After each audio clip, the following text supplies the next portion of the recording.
अगर कोई हमारे पास ए एलिमेंट है, उसको हम वो एस में बिलोंग करता है हमारे पास, और जो ए जो है वो हमारे पास स्मॉलर या इक्वल टू होता है बी के, तो वो तो सर लीस्ट अपर बाउंड वही होगा, ए होगा, मींस वो ए से कोई भी बड़ा नहीं होना चाहिए उसमें। बच्चे वो तो हो गया ना अपर बाउंड, मैं आपसे लीस्ट अपर बाउंड पूछ रहा हूँ, एग्जांपल देके बता सकते हो मुझे? सर वही लीस्ट सर, उसमें से सबसे छोटा जो होगा। वेरी गुड, शाबाश, ये सही आंसर है। मतलब जितने भी अपर बाउंड आपके पास होंगे, उन अपर बाउंड्स में से जो सबसे उनमें छोटा अपर बाउंड होगा वो आपका लीस्ट अपर बाउंड होगा, ठीक है? Least upper bound, yes sir. Example आप दे सकते हो कोई? सर एग्जांपल सिंपल ले लो ना बच्चे, जैसे एक सेट ले लो 1 2 3 4 5, ठीक है? Yes sir. तो अगर हम बच्चे इसको सेट ऑफ नेचुरल नंबर्स का सबसेट कंसीडर करें तो इसका अपर बाउंड क्या होगा? 5। और इसका लोअर बाउंड क्या होगा? 1। 1।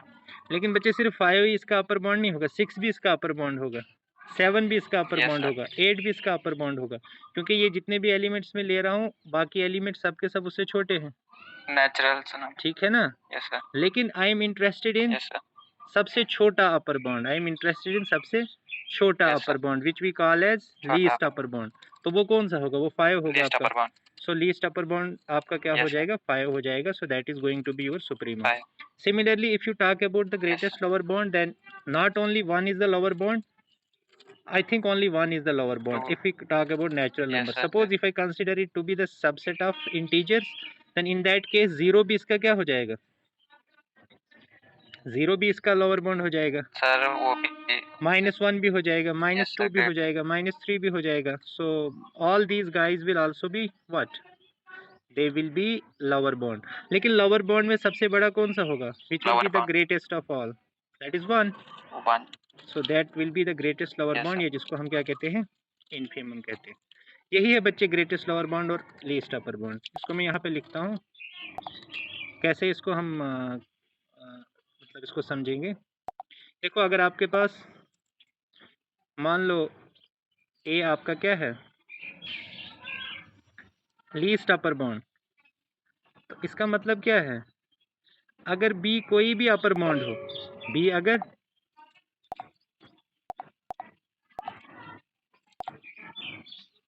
बी क्या हो बच्चे? कोई भी अपर कोई भी बाउंड हो, तो ए हमेशा क्या होगा? Less than are equal to B.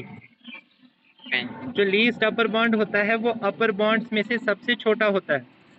कहने का अर्थ ये है कि अगर आप बी कोई भी अपर बाउंड लेते हो तो जो आपका लीस्ट अपर बाउंड होगा वो या तो उससे छोटा होगा या उसके बराबर होगा। अपर बाउंड कभी भी, जो लीस्ट अपर बाउंड है वो किसी भी अपर बाउंड से बड़ा नहीं हो सकता, ठीक है? So it is going to be the least of all the upper bound. Similarly greatest lower bound को हम कैसे डिफाइन करेंगे? सपोज अगर मेरे पास एल क्या है? Greatest lower bound. और अगर मैं कोई दूसरा लोअर बाउंड लेता हूँ, suppose I take M, M is any lower bound, तो और जो जितने भी दूसरे लोअर बाउंड होंगे वो सबके सब किससे छोटे होंगे? एल से। कहने का मतलब ये है कि L will be the largest of और greatest of all the lower bounds. तो इसका नाम हम क्या देते हैं? इसको इनफिमम कहते हैं। और जो आपका लीस्ट अपर बाउंड होता है उसे हम क्या कहते हैं? सुप्रीम। और एक चीज आपको याद रखनी बच्चे, इसको नोट डाउन कर लीजिए, नोट इट। नोट आपको ये करना है कि लीस्ट अपर बाउंड और ग्रेटेस्ट लोअर बाउंड हमेशा यूनिक होते हैं। They are always unique for a set. अब कोई भी सेट लीजिए, उसका जो ग्रेटेस्ट लोअर बाउंड होगा या लीस्ट अपर बाउंड होगा, that will always be unique. Got it? Yes sir. दूसरी चीज आपको ये याद रखनी है कि जो लीस्ट अपर बाउंड होता है या ग्रेटेस्ट लोअर बाउंड होता है, ये सेट के अंदर भी प्रेजेंट हो सकते हैं और सेट के बाहर भी। They may be either inside the set और आउटसाइड द सेट। ठीक है बच्चे? समझ आ रही है आपको मेरी बात? Yes sir. अब मैं आपको इसका उदाहरण देता हूँ जल्दी जल्दी से। देखो जैसे 1 2 3 4 5 है। बोलो बच्चे इसका लीस्ट अपर बाउंड क्या है? 5। लेकिन 5 सेट के अंदर प्रेजेंट है ना? इसी तरह से ग्रेटेस्ट लोअर बाउंड क्या है इसका? 1। और 1 भी किसके अंदर प्रेजेंट है? सेट के अंदर प्रेजेंट है। लेकिन अब मैं दूसरी एग्जांपल आपको देता हूँ। Suppose I take 1, 2 open interval 1, 2। बोलो इसमें क्या होगा least upper bound?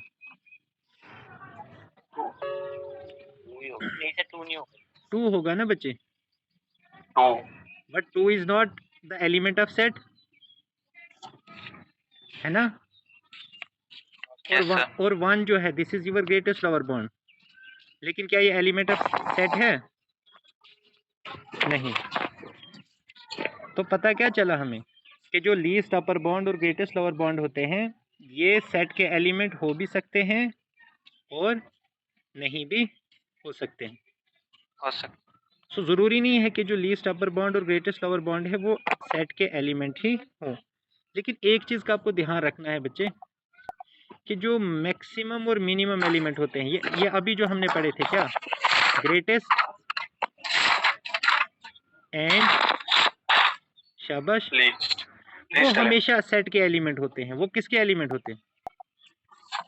They are present inside the set. They are present inside the set. ये हमेशा सेट के अंदर प्रेजेंट होते हैं, ये सेट के बाहर नहीं हो सकते। मेरी बात समझ आ रही है आपको? Yes. Are you getting my point? Yes sir. Very good. Yes sir. ठीक है। Now, having done all this, now all of you must be knowing what do we mean by greatest lower bound, what do we mean by least upper bound, what is meant by least element, what is meant by greatest element. अब बच्चे कुछ छोटी classes में कुछ चीजें आपने पढ़ी होंगी अगर आपको याद हो। जीसीडी अर्थात इसको एचसीएफ भी कहते हैं, एलसीएम या एलसीएम। ये क्या होता है बच्चे? ग्रेटेस्ट कॉमन डिवाइजर कहो इसको, या क्या कह सकते हो इसको? Highest common factor. बात तो एक ही है, highest greatest mean same, divisor and factor mean same. तो ग्रेटेस्ट कॉमन डिवाइजर कहो या एचसीएफ कहो, और इसको क्या कहते हैं? Least common multiple. कोई बच्चा लिख रहा है सर बच्चे बोल रहे हैं रिक्वेस्ट एक्सेप्ट करो। अब बच्चे आप रिक्वेस्ट कब करते रहते हो? अब तो क्लास शुरू हो गई, अब मैं कैसे आपकी रिक्वेस्ट एक्सेप्ट करूं? I can not go back to that interface ना। आप बच्चे अभी तक रिक्वेस्ट भेज रहे हो, 113-14 बच्चे हो गए, आप कितनी भीड़ मुझे जमा करनी क्लास में। तो चलो बच्चे सबसे पहले हम देखते हैं जीसीडी क्या होता है, ग्रेटेस्ट कॉमन डिवाइजर। चलो बच्चे इसका नाम से ही हम पता कर लेते हैं कि ये ग्रेटेस्ट कॉमन डिवाइजर इसको क्यों कहते हैं।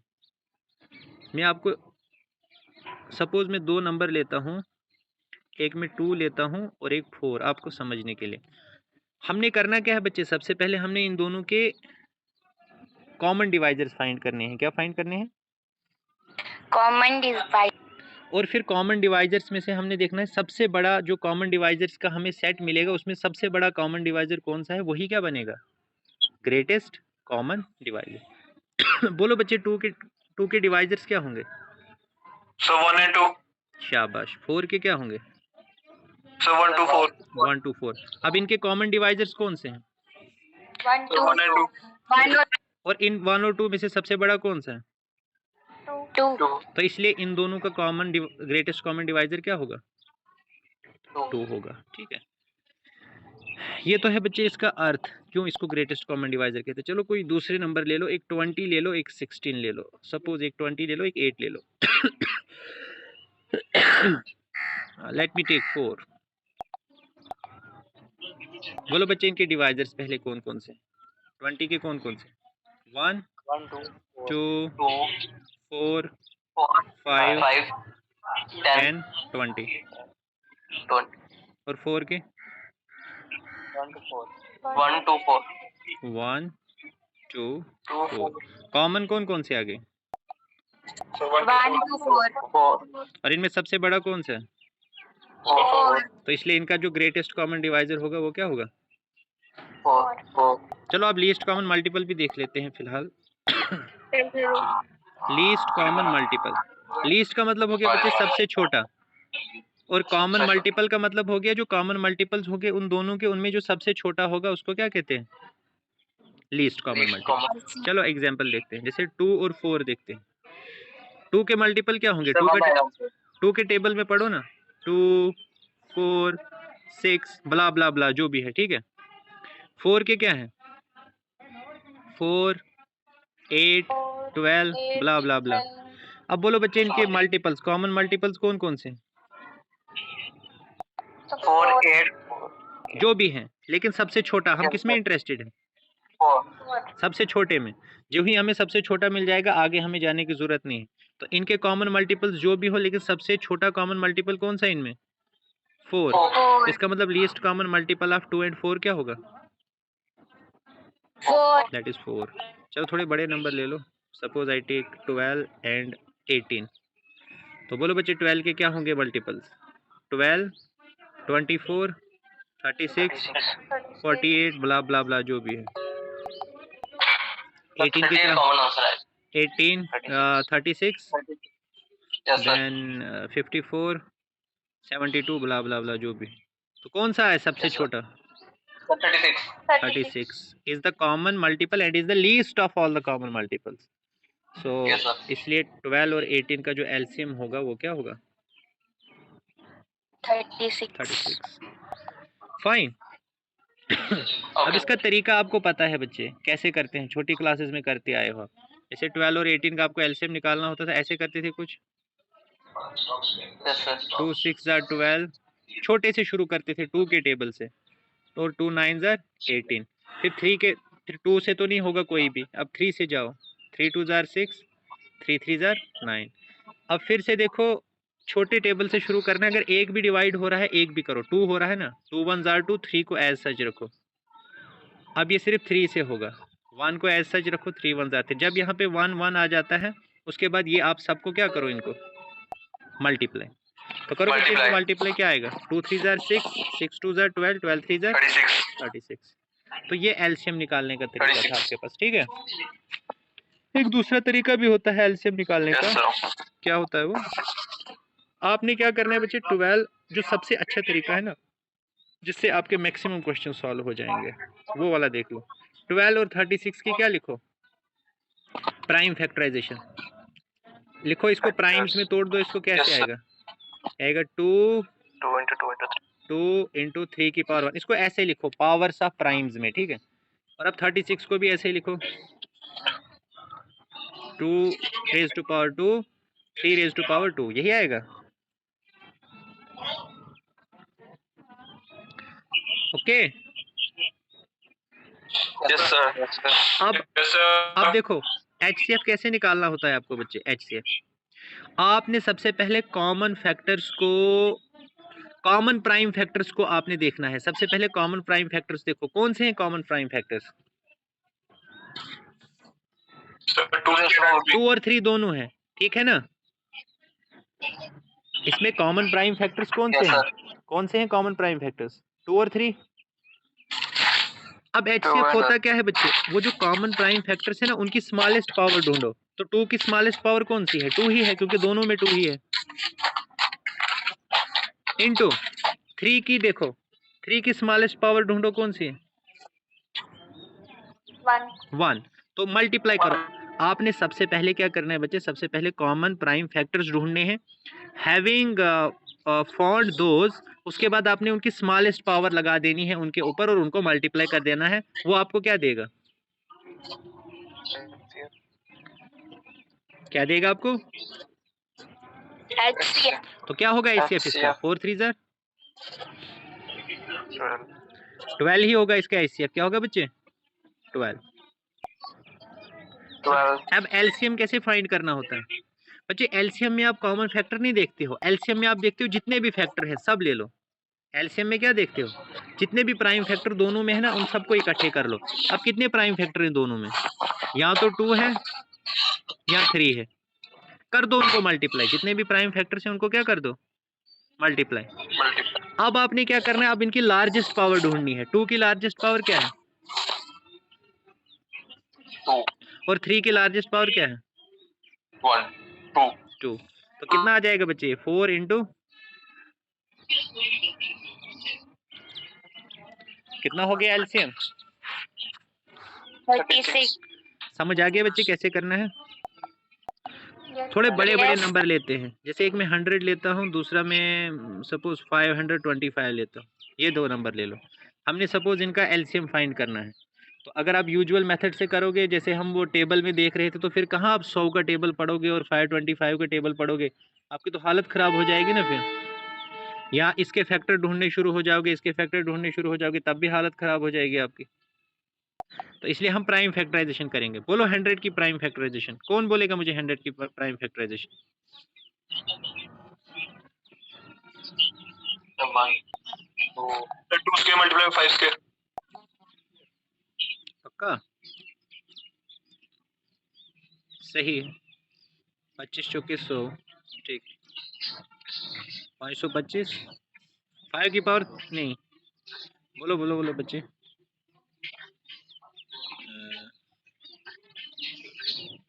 शाबाश। इनको पता कैसे करना है? देखो, इसको करने का तरीका क्या होता है, पहले 5 से इसको डिवाइड करो, ठीक है? ऐसे आओ, यहाँ पे आओ, ऐसे ऐसे। इसकी प्राइम फैक्टराइजेशन निकालने का तरीका इंतहाई सरल होता है, अति सरल। 525 5 5 5 10 50 5 और ये क्या बन गया? 5 5 25। अब 5 को किसके साथ करेंगे? 105 आएगा 21 के साथ, ठीक है? अब 21 को किसके साथ करेंगे? लीस्ट कौन सा है फैक्टर? 3 3 7 21 और 7 किसके साथ होगा? 7 1 7। तो क्या आया? 5 इंटू 5 3 इंटू 7। ये आ गया बच्चे 5 का स्क्वायर इंटू 3 की पावर 1 इंटू 7 की पावर 1। अब आप इजीली बता सकते हो। बोलो सबसे पहले इसका HCF क्या होगा इन दोनों का? पहले ढूंढो कॉमन प्राइम फैक्टर कौन से हैं? 25 सिर्फ 5 है। 5 और 5 की लीस्ट पावर क्या है? 2 ही है, क्योंकि दोनों में 2 ही है। तो 5 का स्क्वायर, इसलिए HCF क्या हो जाएगा इनका? 25 मिल गया। चलो अब एलसीएम बताओ। एलसीएम में जितने भी फैक्टर हैं सबके सब ले लो। मतलब 2 भी ले लो, 3 भी ले लो, 5 भी ले लो, 7 भी ले लो। अब 2 की लार्जेस्ट पावर क्या है? 2। 3 की लार्जेस्ट पावर क्या है? 1 ही है। 5 की लार्जेस्ट पावर क्या है? 2। और 7 की लार्जेस्ट पावर क्या है? 1। करो मल्टीप्लाई इनको। 4 3 12, 12 7 84, 84 इंटू 25 कितना होगा? बहुत ज्यादा। बहुत ज़्यादा। 84 इंटू 85 कितना होगा? बहुत 2100। बहुत ज़्यादा। Yes sir. बहुत ज़्यादा। तो इसका एलसीएम आ गया बहुत ज़्यादा, ठीक है? Yes sir. ओके। कितना आया? यस सर, ये ठीक है sir. 2100। This is 0 2 5 is 40 and 2 is 42. 84 into 2 is what? Sir 8 and 16। 0 0, this is 1, 1 this is 2, 1 2100 कितना आएगा? 2100। तो इनका एलसीएम कितना आया? 2100। मतलब बच्चे इनका जब आप टेबल पढ़ोगे ना, तो टेबल में पहली बार ये किस वाले नंबर पे इक्वल हो जाएंगे इनके मल्टीपल? 2100 पे। सो 2100 पहला मल्टीपल है इन दोनों का जो कि सेम होगा। तब तक इनका कोई भी मल्टीपल सेम नहीं होगा। 2100 पहला मल्टीपल होगा जिसपे ये दोनों क्या हो जाएंगे? दोनों टेबल में क्या हो जाएंगे? इनका आंसर सेम हो जाएगा। ये मतलब है इसका, ठीक है? क्लियर है बच्चे आपको ये सब चीज़ें? Yes sir. Yes sir. अब मुझे आपको जिस चीज़ पे लाना है उसके लिए मुझे और थोड़ा सा प्रयास करना पड़ेगा। देखो, जो बच्चे फैक्टर होता है ना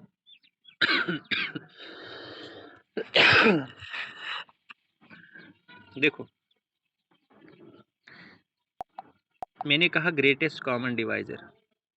ग्रेटेस्ट कॉमन डिवाइज़र का मतलब क्या? सपोज मैंने किसका जीसीडी निकालना है?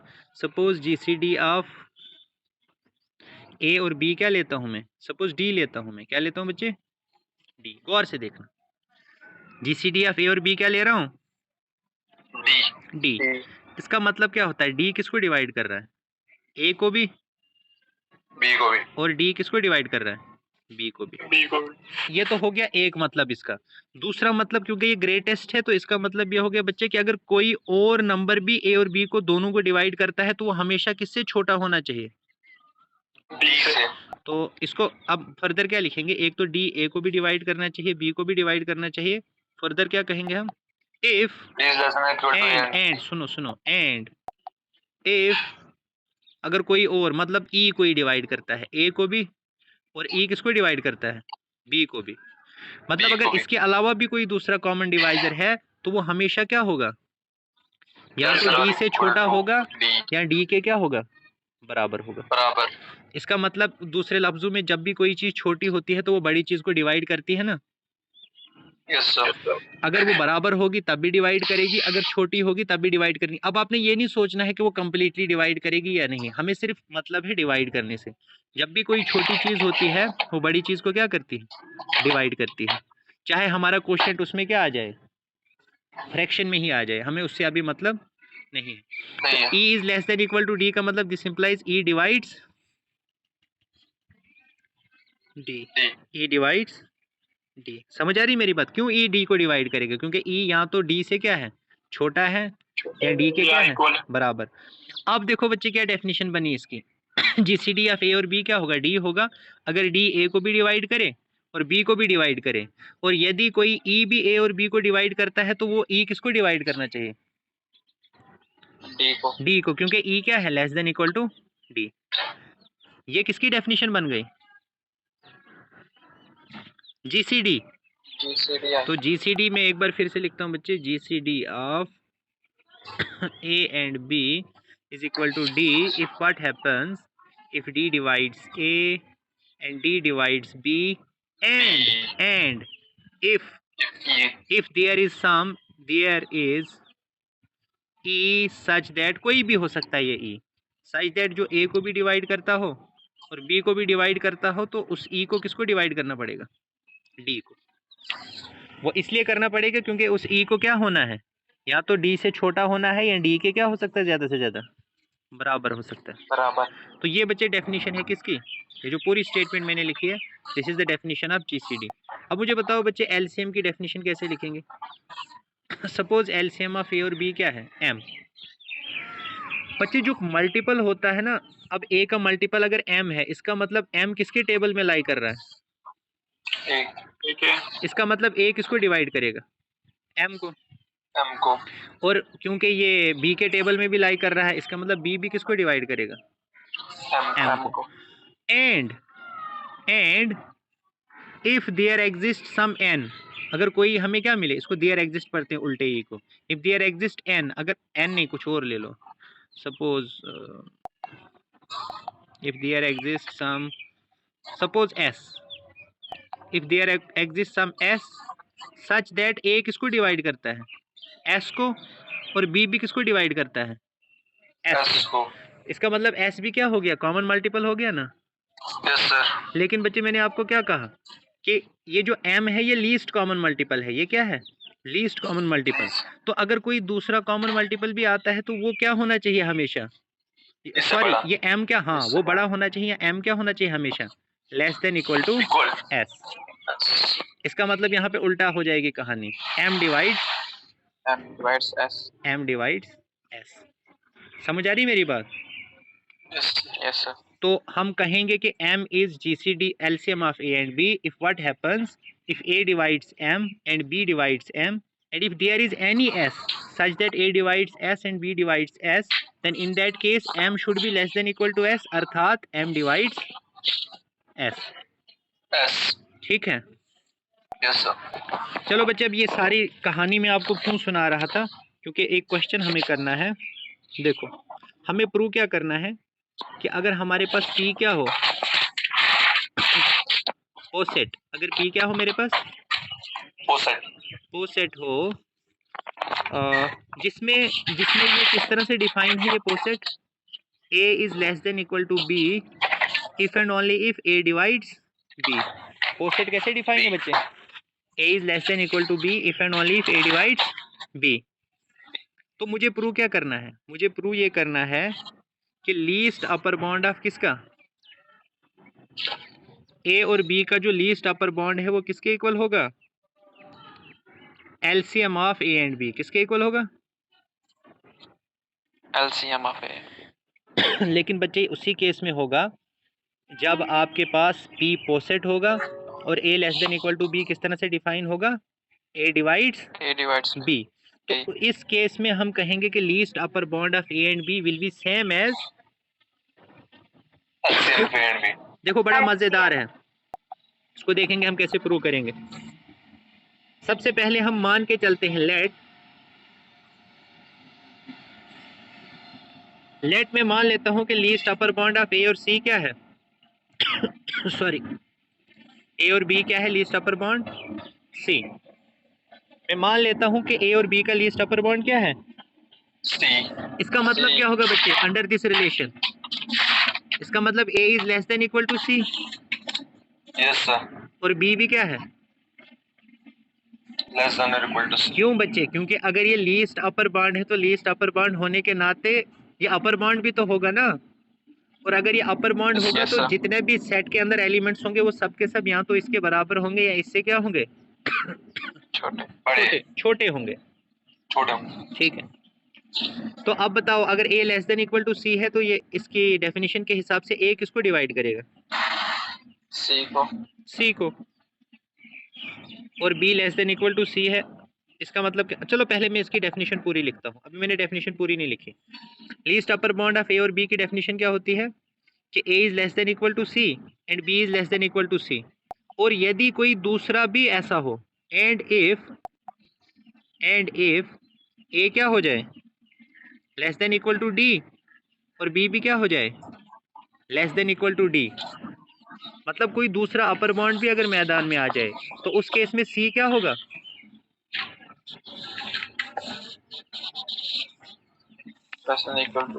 ऐसा क्यों बच्चे? देखो यहाँ पे C भी क्या है? अपर बॉन्ड, और D भी क्या है?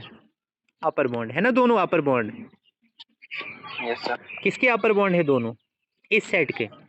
लेकिन मैं मान के चला हूं कि C क्या है? Least upper bond. इसलिए जितने भी अपर बॉन्ड्स मुझे मिलेंगे C उन सब से क्या होगा? छोटा होगा बाय डेफिनेशन। तो यहाँ पे मैंने C को भी अपर बॉन्ड लिया है, D को भी अपर बॉन्ड लिया है, लेकिन क्योंकि C जो है वो लीस्ट अपर बॉन्ड है इसलिए वो किससे छोटा होगा? अब बच्चे गौर से देखना, मैं कुछ चीजों को रब करूंगा, खुद ब खुद आपके सामने पिक्चर क्लियर हो जाएगी। Now this means what? इसका मतलब ये होगा बच्चे, अब लेस देन इक्वल टू की डेफिनेशन लगाओ, क्या है? डिवाइड्स। इसका मतलब A divides C। Yes sir. B less than equal to C का मतलब C and B divides C।